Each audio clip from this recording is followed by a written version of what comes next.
Fallen angels and the Euphrates River, signs of the apocalypse. The fallen angels are not just a myth, they are already here on Earth, and the government knows it. But the real question is, could our own leaders be complicit in a plan that has been foretold for millennia? The Bible doesn't just hint at this, it explicitly warned us that when the Euphrates River drought, these fallen angels will unleash. A catastrophic event will follow too. What exactly will happen when they are set free? And how close are we to witnessing this prophesied disaster? We will delve in these questions in this following video.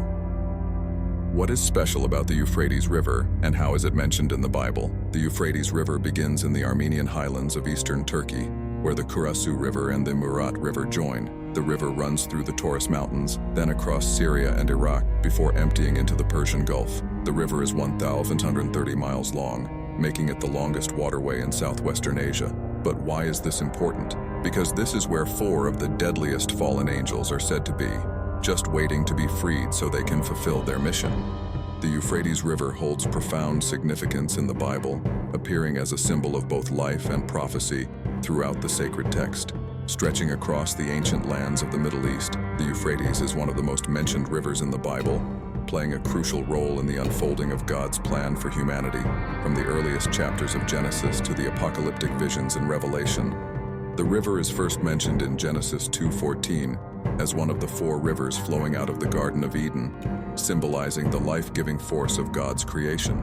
The Euphrates, along with the Tigris, Pishon, and Gihon, watered the garden, ensuring its fertility and abundance. This association with Eden established the Euphrates as a river of life, vital to the sustenance of the first humans and the world they inhabited. It is a river that, from the very beginning, is tied to God's divine order and the flourishing of life on earth. As the narrative of the Bible progresses, the Euphrates reappears in various contexts, each time carrying deep symbolic meaning. In the story of the Abrahamic covenant, the Euphrates marks the boundary of the land promised to Abraham and his descendants, Genesis 15:18. This promise underscores the river's role as a geographical and spiritual boundary, defining the extent of the land given by God to his chosen people. The Euphrates thus becomes a marker of God's promise and the future inheritance of Israel. However, the river's significance in the Bible is not limited to life and promise. It also serves as a stage for divine judgment and the unfolding of apocalyptic events. In Jeremiah 46:10, the Euphrates is the site of God's judgment against the nations. The prophet Jeremiah speaks of a great battle by the river, where the enemies of God will be defeated. Here, the river that once symbolized life and prosperity becomes a backdrop for death and destruction, reflecting the duality of God's power to both nurture and judge. The Euphrates River and the legend of the 4 fallen angels being imprisoned. So we can see the Euphrates River in the Bible is much more than a geographical feature. It is a powerful symbol woven into the fabric of biblical prophecy and divine action. From the life-giving waters of Eden to the apocalyptic visions of Revelation, the Euphrates serves as a testament to God's sovereignty over creation, his promises to his people, and his ultimate plan for the world. The most dramatic mention of the Euphrates comes in the book of Revelation, where it plays a pivotal role in the end times. The drying up of the Euphrates, as mentioned in Revelation 16:12, further signals the approach of the apocalypse, as it prepares the way for the kings of the East to gather for the final battle at Armageddon. This imagery underscores the river's transformation from a symbol of life to a harbinger of the end, reflecting the Bible's theme of judgment and the fulfillment of prophecy. The Bible says in Revelation 9:13-14, "The 6th angel sounded his trumpet, and I heard a voice coming from the 4 horns of the golden altar that is before God. It said to the 6th angel who had the trumpet, 'Release the 4 angels who are bound at the great river Euphrates.'" Now, for those not too familiar with the Bible, there are 7 trumpets before the apocalypse. The release of these fallen angels is the 6th trumpet, and it is happening as we speak. The Bible warns us that when the Euphrates River dries up, the apocalypse is near. This is because 4 fallen angels will be released from the bottom of this river to eradicate 1/3 of mankind. That is approximately 2 billion people who will fall victim to these fallen angels when they are released. And sure enough, the Euphrates River is drying up as we speak. Actually, the river is drying up so quickly that the Iraqi Ministry of Water Resources warns that the river could be completely dry by 2040. That's only 16 years from the point of me making this video. But why will this happen? Or a better question, why would God allow this to happen? Well, as I mentioned, this is the 6th trumpet out of 7. CTA. For everyone who is watching, please leave your comment about the Euphrates River myth. If you have any more sections or need further assistance, feel free to ask. We really want to know your opinion about this profound and mystic topic. What do the 7 trumpets mentioned in the book of Revelation warn about? The 7 trumpets of Revelation are discussed from Revelation 8 to 9. It all starts when 7 angels stand before God and receive 7 trumpets. The first angel sounded his trumpet, and there came hail and fire mixed with blood, and it was hurled down on the earth. A third of the earth was burned up, a third of the trees were burned up, and all the green grass was burned up. The second angel sounded his trumpet, and something like a huge mountain, all ablaze, was thrown into the sea.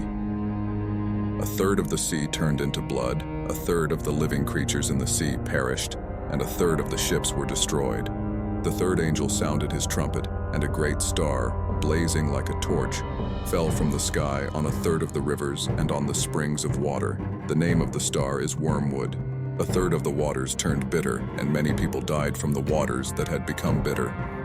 The fourth angel sounded his trumpet, and a third of the sun was struck, a third of the moon, and a third of the stars, so that a third of them turned dark. A third of the day was without light, and also a third of the night.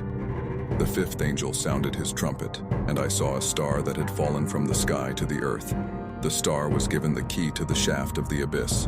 When he opened the abyss, smoke rose from it like the smoke from a gigantic furnace.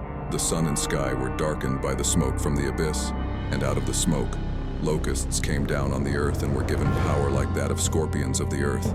They were told not to harm the grass of the earth or any plant or tree, but only those people who did not have the seal of God on their foreheads. They were not allowed to take their lives. They were only allowed to torment them for 5 months. The agony they suffered was like that of the sting of a scorpion when it strikes. During those days, people will seek death but will not find it. The locusts looked like horses prepared for battle. On their heads, they wore something like crowns of gold, and their faces resembled human faces. Their hair was like women's hair, and their teeth were like lions' teeth. They had breastplates like breastplates of iron, and the sound of their wings was like the thundering of many horses and chariots rushing into battle. They had tails with stingers like scorpions, and in their tails, they had power to torment people for 5 months. They had as king over them the angel of the abyss, whose name in Hebrew is Abaddon, and in Greek is Apollyon, that is, destroyer.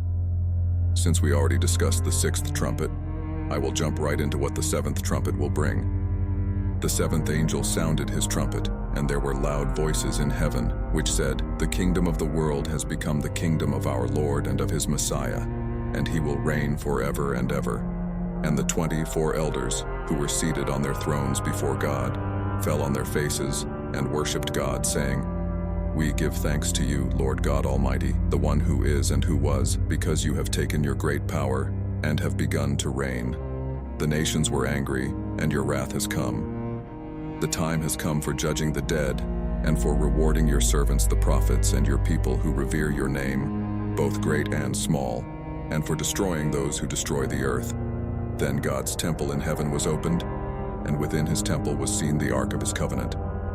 And there came flashes of lightning, rumblings, peals of thunder, an earthquake, and a severe hailstorm. The Euphrates River angels are shrouded in mystery. The Bible doesn't reveal their names. All we know about them is that they will be freed when the Euphrates River is completely dry, and all hell will break loose. Although shrouded in mystery, they match up with 4 mysterious biblical figures known as the 4 horsemen. Similar to the 4 Euphrates angels, the 4 horsemen are also a telltale sign that the apocalypse is nearing. The white horse of the apocalypse represents religious deception, the red horse represents wars, the black horse represents famines, and the pale horse represents pestilence, disease epidemics, pandemics, and death. And according to what these horsemen represent, it seems as though the apocalypse is already beginning. Let me take a brief pause for asking your support. Don't forget subscribe and hit the like and share buttons. You will not miss any of our upcoming videos and help us spread these content to many people. How will the final battle between God and the devil unfold according to the prophecies in the Bible? The Bible mentions how the governments of the world will actually be on the side of these angels, as well as the devil himself and a host of other demonic beings. These powerful nations mentioned are referred to as the kings of the East. The Bible then goes on to say this about these kings of the East. The sixth angel poured out his bowl on the great river Euphrates, and its water was dried up to prepare the way for the kings from the east. And I saw, coming out of the mouth of the dragon, and out of the mouth of the beast, and out of the mouth of the false prophet, 3 unclean spirits like frogs, for they are demonic spirits, performing signs, who go abroad to the kings of the whole world, to assemble them for battle on the great day of God the Almighty. This verse is telling us there will be a final war between good and evil. Revelation 16:16 says, "The demonic spirits gathered all the rulers and their armies to a place with the Hebrew name Armageddon." Armageddon is actually a real place. Armageddon, which means Mount Megiddo, is where the final battle between good and evil will be fought. There is a real-world site at biblical Megiddo in northern Israel. This is a war that the forces of evil believe they will win. They actually believe they will defeat God. The Bible names this war the Battle of Armageddon. In this final battle between good and evil, Jesus Christ himself will come down from heaven to fight against the evil forces within the earth. But he won't be alone. Those marked with the name of the Lord on their foreheads will also be part of this epic battle, including me and you. Those who have received the mark of the beast will be fighting on the opposite side. This war will have a gruesome end, according to the Bible, an end where the forces of evil will be defeated. The New Jerusalem, or the world after the devil is vanquished. After the Battle of Armageddon is won, the earth will be cleansed of all evil, marking the beginning of the Israelites' 1,000-year reign with Christ. This 1,000-year period will be in a place known as the New Jerusalem.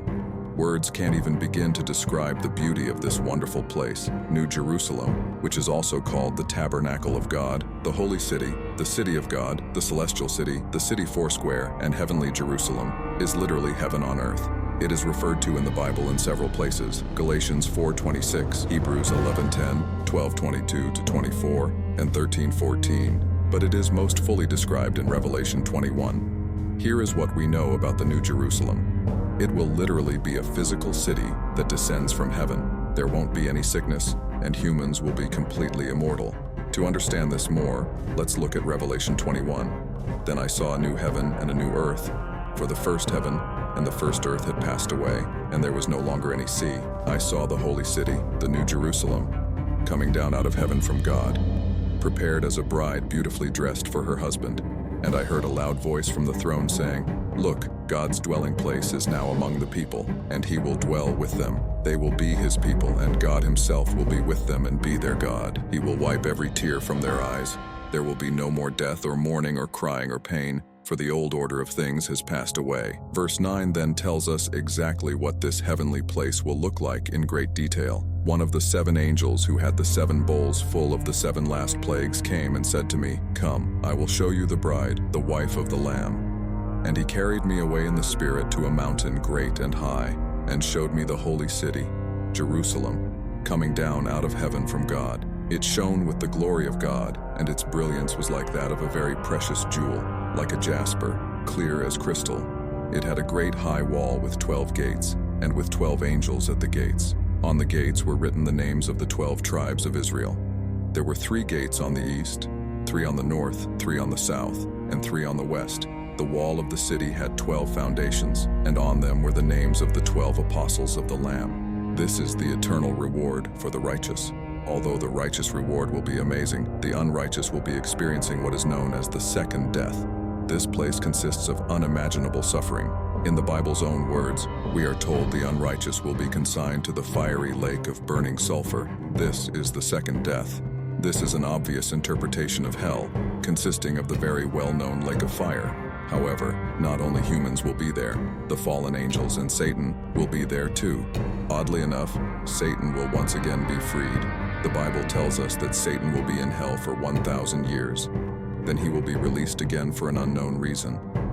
Although it will just be for a short period of time when he's released, It is still odd that the worst figure in the Bible will be released once more. Revelation 20 explains this, saying, "He seized the dragon, that ancient serpent, who is the devil, or Satan, and bound him for 1,000 years. He threw him into the abyss, and locked and sealed it over him, to keep him from deceiving the nations anymore until the 1,000 years were ended. After that, he must be set free for a short time. As to why he will be freed and what he will do when he is freed, well, we may never know." The drying up of the Euphrates River has sparked considerable speculation and fear, particularly among those familiar with biblical prophecy. For centuries, the Euphrates has been a symbol of life, prosperity, and divine boundaries.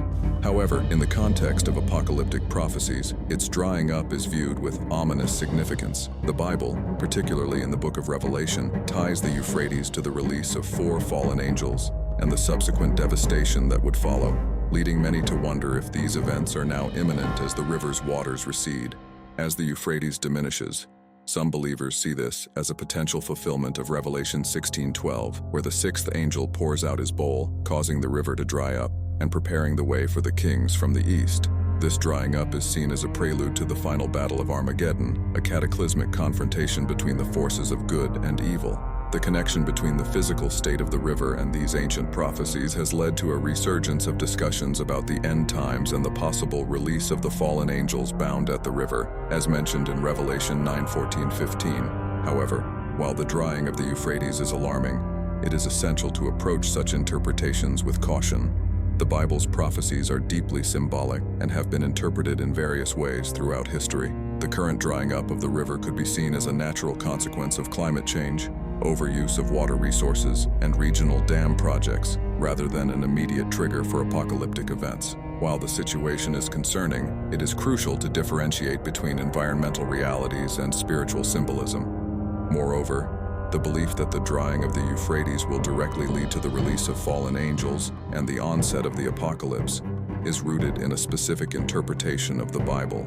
Throughout history, similar events have often been interpreted as signs of the end times, yet humanity has persisted. The current situation may serve as a reminder of the need for careful stewardship of natural resources and a reflection on the deeper spiritual messages contained within these ancient texts. In conclusion, while the drying up of the Euphrates River is a significant and concerning development, it is important to consider it within the broader context of environmental and geopolitical factors, as well as the symbolic nature of biblical prophecy. Whether or not the apocalypse is near, the situation calls for a thoughtful and measured response, both in terms of environmental conservation and spiritual reflection. If you enjoy the video, please don't forget press like and subscribe button. This would help the video reach more people. Together, we can enlighten more minds and expand our understanding. Thank you for being here, and may God bless you.